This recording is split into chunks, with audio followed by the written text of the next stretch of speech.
चिट्ठी न कोई संदेश जाने प्रिंसिपल सर को सद्बुद्धि दे, एडिशनल प्रिंसिपल को सद्बुद्धि दे। स्वाहा।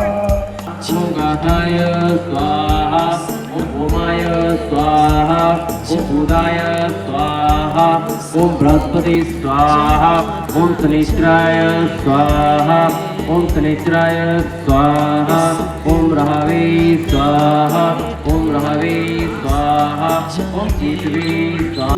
तो आरएनटी मेडिकल कॉलेज में हम लोग हैं और आप देखें कि किस तरह से डॉक्टर रवि शर्मा को यहाँ पर श्रद्धांजलि दी जा रही है और साथ में सद्बुद्धि यज्ञ भी यहाँ पर चल रहा है हॉस्पिटल प्रशासन के नाम पर। वो रवि जो ना जाने अपनी किरणों से सैकड़ों या हजारों मरीजों को सही कर सकता था, वो खुद शिकार हुआ है हॉस्पिटल प्रशासन की लापरवाही का। कुछ डॉक्टर रेजिडेंट साथी हमारे साथ हैं। सर, आप बताएं कि एक साथी का जाना कितना दुखदायी है और लापरवाही से जाना। बेशक ये बहुत ही दुखदायी और हमारे लिए पीड़ादायक है, और सिर्फ हमारे दृष्टिकोण से नहीं, क्योंकि वो एक चिकित्सक था और चिकित्सक को शुरू से धरती का भगवान का दर्जा दिया जाता है। और क्योंकि वो एक डॉक्टर MBBS धारी डिग्री होने के बाद उसने एनेस्थेसिया डिपार्टमेंट से अपनी PG करी थी और पेरीफेरी क्षेत्र में उसने काफ़ी सेवाएं दी थी, काफ़ी मरीजों को उसने अपनी सेवाएं दी थी। उसके बाद एज SR यहाँ पे वो ज्वाइन करना चाहता था और उच्च स्तर पे मेडिकल कॉलेज लेवल पे वो अपनी सेवाएं देना चाह रहे थे। तो कहीं ना कहीं एक डॉक्टर जो दिन में कम से कम भी आज की तरह अनुमान माने तो 400 से 500 लोगों को अपनी सेवाएं वो देता है, तो उन लोगों को भी कहीं ना कहीं यह हानि हुई है। और हमारे बीच में से एक चिकित्सक का इस तरह से जाना, वो भी एक लापरवाही के करंट लगने से मौत हो जाना, और जिसके बारे में पहले भी प्रशासन को कई बार अवगत करा दिया गया था। जहां 200, 250, 300 डॉक्टर्स रहते हैं, वहां पे करंट इस तरह से रहना, जहां पे अर्थिंग जैसा सिस्टम नहीं है, तो ये बहुत ही पीड़ादायक है, दुखदायक है। और उससे बड़ा दुख ये है कि अभी तक हमारी मांगों को माना नहीं जा रहा है और अभी तक हमें नकारा जा रहा है। ये हमारे लिए बहुत ही दुखदायी विषय है। जी, आप बताएं सर कि एक जो डॉक्टर जो यहाँ तक पहुँचता है, इस मुकाम तक पहुँचना ही अपने आप में लाखों बच्चों से आप हट के होते हैं, तब आप यहाँ पर पहुँचते हैं, और उसके बाद लापरवाही से एक साथी की जान चले जाना। और अभी भी प्रशासन जो है वो बिल्कुल बेसुध है, किसी भी तरह की आपकी मांगों को माना यहाँ पे नहीं जा रहा है। मन कितना पीड़ा में है। देखिए, मन तो बहुत व्यथित है, बिल्कुल सही नहीं है ये प्रशासन का ये जो लापरवाही वाला रवैया है। और ये ऐसा नहीं है कि आज नया है, सालों से चला आ रहा है। अब समय है इसको बदलने का। हम कितने डॉक्टर, कितने लोगों को अपनी जान की आहुति देनी पड़ेगी सिर्फ इस चीज़ के लिए कि बेसिक सुविधाएं। अरे सुविधाएं छोड़िए आप, बेसिक सुरक्षा। एक डॉक्टर किन कंडीशन में काम करता है, हजारों खतरे हर समय मौजूद हैं, फिर भी डॉक्टर दिन रात समय नहीं देखता, ड्यूटी के कोई आवर फिक्स नहीं है, उसके बावजूद वो काम करता है। एक बेसिक जान की सुरक्षा उसको नहीं प्रदान की जा रही है प्रशासन के द्वारा। इससे ज़्यादा पीड़ादायक, इससे ज़्यादा मतलब मन कितना खौफ में होगा आप सोचिए। जब डॉक्टर अस्पताल में जाता है, उसका परिवार कितना दुखी होता है, कितना परेशान रहता है।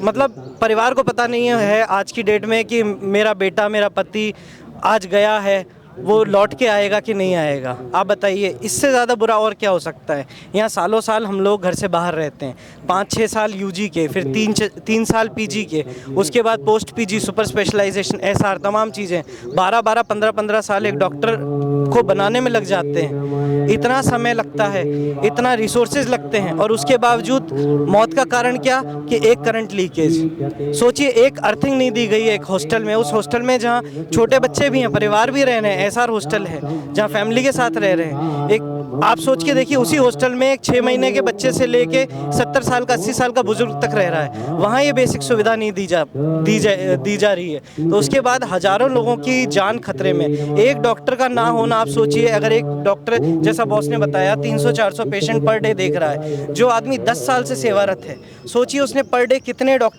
पेशेंट को अपनी सेवाएं दी होंगी, कितने परिवारों के अंदर उसने उम्मीद भरी होगी। और अभी 35-36 साल की उम्र में मात्र चले जाना, वो डॉक्टर कम से कम अगले 35 साल और सर्विस करते जी। उसके बावजूद ये सरकार का तो छोड़िए, ये इस समाज का, हमारे देश का कितना बड़ा नुकसान है। और उसके बाद भी ये लापरवाही, ये कि हमारे जो लगभग 2 दिन होने को आए हैं, 48 घंटे होने को आए हैं, ये दुखद घटना हुए न। चीफ वार्डन का कोई हमारे सामने आना है, जो हॉस्टल वार्डन है वो, उनकी कोई जिम्मेदारी नहीं है। अभी ये कहा जा रहा है कि अभी जिम्मेदारी तय होगी।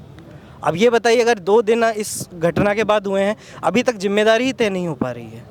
अभी तक जिम्मेदारी तय ना होना पाना भी एक बहुत बड़ा सवाल है। दक्षिणी राजस्थान का सबसे बड़ा ये जो हॉस्पिटल है, और उसके बाद जिस तरह से हॉस्टल कैंपस भी यहाँ पर है, तमाम जो लोग हैं जो दक्षिणी राजस्थान से ताल्लुक़ रखते हैं, उसके आसपास के इलाके से, वो अपना भविष्य यहाँ पर देखते हैं। और यहाँ पर इस तरह की लापरवाही, करंट लग के डॉक्टर की मृत्यु, मतलब इससे ज़्यादा हास्यप्रद विषय भी नहीं हो सकता कि भाई करंट से एक इतना बड़ा हॉस्टल में अगर इतनी घोर लापरवाही हो रही है, तो कितना मतलब ज़मीनी स्तर पर कितनी कमजोरियां और है यहाँ पर।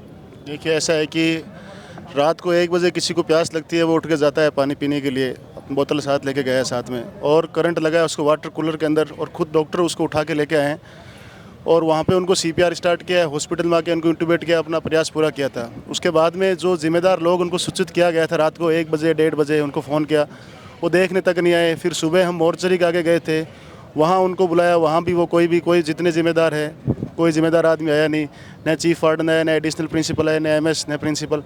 फिर हम प्रिंसिपल ऑफिस के आगे धरना प्रदर्शन किया, और हमने जब पूरी हड़ताल की, तब प्रिंसिपल सर ने आके कहा कि तुम काम पे लौट जाओ, हम जांच करेंगे। और जांच करने के लिए हमने जब उन पर विश्वास जताया, तो उन्होंने पोस्टमार्टम करा, तो पोस्टमार्टम उस चीज़ का कोई जिक्र ही नहीं किया कि जब करंट आ रहा है। हमने कई बार उनको मौखिक रूप से शिकायत कर रखी है, लिखित में शिकायत दे रखी है उनको, उसके बाद भी उसमें कोई भी उस जो गलती है उसको सुधारा नहीं गया है।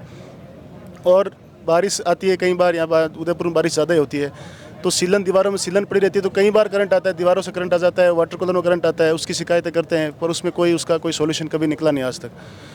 और उसके बाद में जब हमने इस चीज़ का आगे उन पर विश्वास जता कि जांच करने में हमने जब सहयोग दिया, तो उन्होंने जो रिपोर्ट दी है, उस रिपोर्ट में हमें बिल्कुल एकदम ही गलत रिपोर्ट दी गई है। जो करंट आता है तो उसके अंदर एंट्री वुंड, एग्जिट वुंड। जांच से संतुष्ट नहीं आप? बिल्कुल, हम 1% संतुष्ट नहीं उस जांच से। जांच कमेटी जो है यहाँ के ही डॉक्टरों की बनाई गई है? यहाँ की ही डॉक्टरों की जांच कमेटी बनाई गई है। आप क्या चाहते हैं इसमें?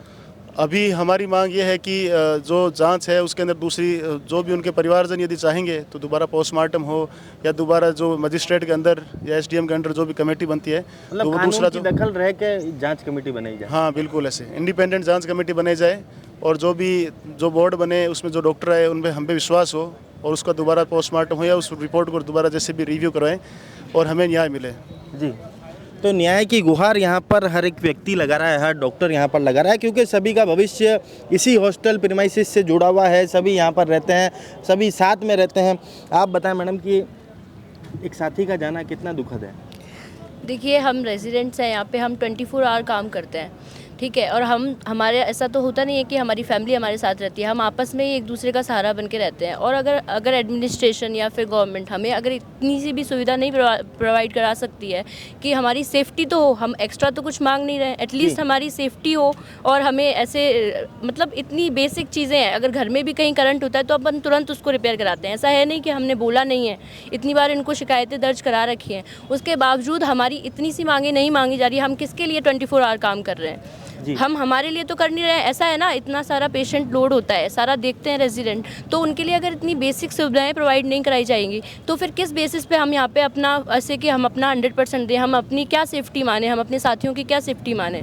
जी, तो थोड़ा तो मतलब उनको, और फिर उसके बावजूद अगर ऐसी कुछ हादसा हुआ है, उसके बावजूद एटलीस्ट उनको मानना तो चाहिए कि अगर रिपोर्ट्स में ऐसे अभी भी कोई जिम्मेदारी नहीं ले रहा है, रिपोर्ट्स में ऐसे मतलब बदल कर रहे हैं, या फिर जो चीज़ें साफ दिखाई दे रही हैं फिजिकल, ऐसे डॉक्टर है हम लोग, ऐसा तो है नहीं कि हम लोग भी ऐसे ही हमें कुछ दिखता नहीं है, व्यक्ति तो है नहीं। इतनी बेसिक पढ़ाई सबने करी है कि है ना, जो अगर इलेक्ट्रोक्यूशन होता है तो उसकी जो इंजरीज होती हैं वो एकदम इतनी क्लियर कट होती हैं कि वो ऐसा नहीं है कि वो आप भी, अगर मैं आपको एक चैप्टर पढ़ा दूँ आपको भी समझ में आ जाएगा कि ये क्या चीज़ है, ठीक है। इनको ये चीज़ समझ में नहीं आ रही है, इसमें इनको डाउट्स लग रहे हैं, तो ठीक है, उसको एटलीस्ट आपके डिफरेंशियल डायग्नोसिस में तो रखो, को अंधेरे में रखना चाह रहे हैं ये लोग। एटलीस्ट आप अपने एक डिफरेंशियल डायग्नोसिस नाम की चीज़ होती है, वो तो ये भी हमें पढ़ाते हैं, तो इनको ये चीज़ नहीं पता है। लंबे समय से जो आपके यहाँ पर सत्ताधीश हैं, जो मुख्य पदों पर बैठे हैं, वो लंबे समय से पदों पर बैठे हैं, क्या उसी का खामियाजा स्टूडेंट्स को भुगतना पड़ रहा है? हमें इस चीज़ से, हमें ऊपर क्या हो रहा है क्या नहीं हो रहा है उससे मतलब नहीं है, हमें बस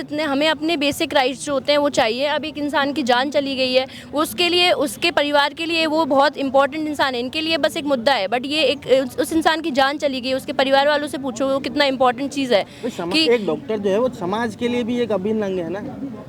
वो तो है ही, मतलब अगर आप ह्यूमन नॉर्मल ह्यूमन तो है ही वो, उससे पहले डॉक्टर तो हम बाद में हैं, सारे हम ह्यूमन नहीं हैं क्या? जी। मतलब अगर कल को हमें कुछ हो जाता है, हमारे घर वाले हमारे लिए, अब हमारे घर वाले किस सुरक्षा के मतलब उस पर हमें यहाँ पे छोड़ के जाएं कि ठीक है आप यहाँ पे हॉस्टल में, अब पानी भर रहा है इंसान, कोई पानी भरते करंट लग जाए और फिर उसके बाद में कोई एडमिनिस्ट्रेशन उसका साथ दे, कुछ उसको महसूस तो करे। जी जी मैडम आप बताएं। हम इस चीज़ का विरोध करते हैं जो हमारे साथी सीनियर रेजिडेंट डॉक्टर के साथ हुआ है, करंट लगने से उनकी डेथ हुई है और उस चीज़ को बिल्कुल भी सीरियसली नहीं लिया गया है। इवन कारणों को छुपाया जा रहा है जिसकी वजह से हम सब लोग और फैमिली सभी लोग बहुत ज़्यादा आहत हैं और इस चीज़ का हम विरोध करते हैं। और हम ये कहना चाहते हैं कि मजिस्ट्रेट और अपने उच्च अधिकारी और सारे न्यायालय के लोग इन चीज़ में इन्वॉल्व हों और फैमिली को उचित न्याय दिलाया जाए और उनको प्रॉपर कंपनसेशन भी दिया जाए ताकि उनकी 2 बच्चियां हैं, उनका फैमिली है, उनका आगे का पालन हो सके। जी तो कंपनसेशन की मांग भी यहाँ पर की जा रही है क्योंकि 2 बच्चियाँ भी उनकी है और साथ में आप देखें कि तमाम जो सामाजिक संगठन हैं वो भी यहाँ पर आए हुए हैं और अभी सिर्फ एक ही मांग है कि डॉक्टर रवि शर्मा को यहाँ पर न्याय मिलना चाहिए क्योंकि लापरवाही के कारण जिस तरह से एक डॉक्टर की जान गई है, काफ़ी दुखद घटना ये है। तो डॉक्टर दीपेंद्र भी हमारे साथ हैं। सर आप बताएं कि क्या उस रात को जब ये घटना घटित हुई तो क्या किन्हीं भी उच्च अधिकारियों को सूचित किया गया था?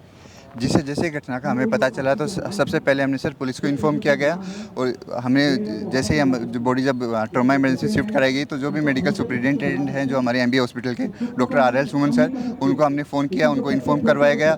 उसके अलावा हमने सर जो एडिशनल प्रिंसिपल है डॉक्टर हरिशरण सर, उनको फ़ोन करके इन्फॉर्म किया गया।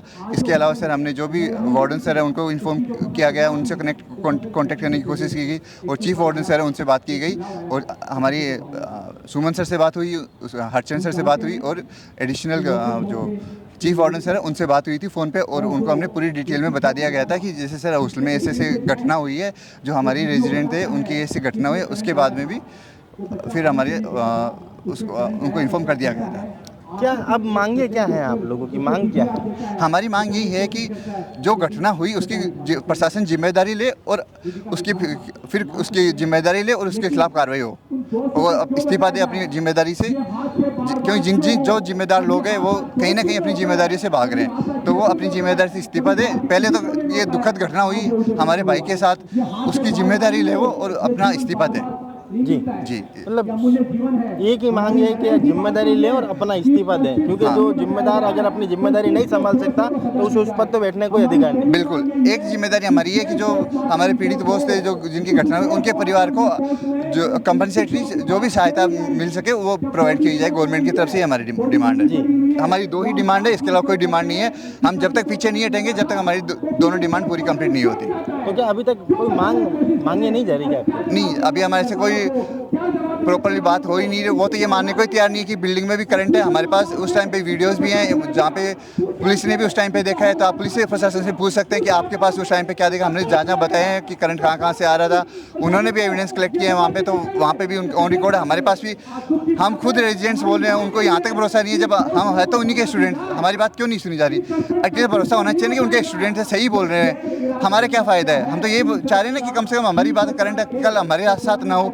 उसी वाटर कूलर से करंट आ रहा है, आप स्थिति जाके हॉस्टल्स की स्थिति देख सकते हैं, क्या क्या इश्यूज़ है, सबके सामने आ जाएंगे, उसमें कोई दिक्कत नहीं है सर। जी तो आप देखें कि ये हाथों में जो तख्तियां हैं कि कॉलेज प्रशासन हाय हाय हादसा नहीं हत्या है, वी वांट जस्टिस, ये वही हाथ हैं जो इलाज करने के लिए उठते हैं, पर आज इन हाथों में तख्तियां हैं। काफ़ी सोचनीय विषय है। हमने कोरोना जैसा समय भी देखा जब ये डॉक्टर जो है बिना सांस लिए हर पल एक पेशेंट की जान बचाने में लगे हुए थे, और आज इनके साथ इस तरह का हादसा होना काफ़ी दुखद है। और वो भी एक करंट लगने से अगर एक डॉक्टर की जान जाती है तो इससे ज़्यादा हास्यास्पद विषय और कुछ नहीं हो सकता। इसके खिलाफ यहाँ पर आवाज़ उठनी चाहिए, आवाज़ बुलंद होनी चाहिए, और जो भी इसके लिए जिम्मेदार हैं उनके खिलाफ सख्त से सख्त कार्रवाई यहाँ पर होनी चाहिए।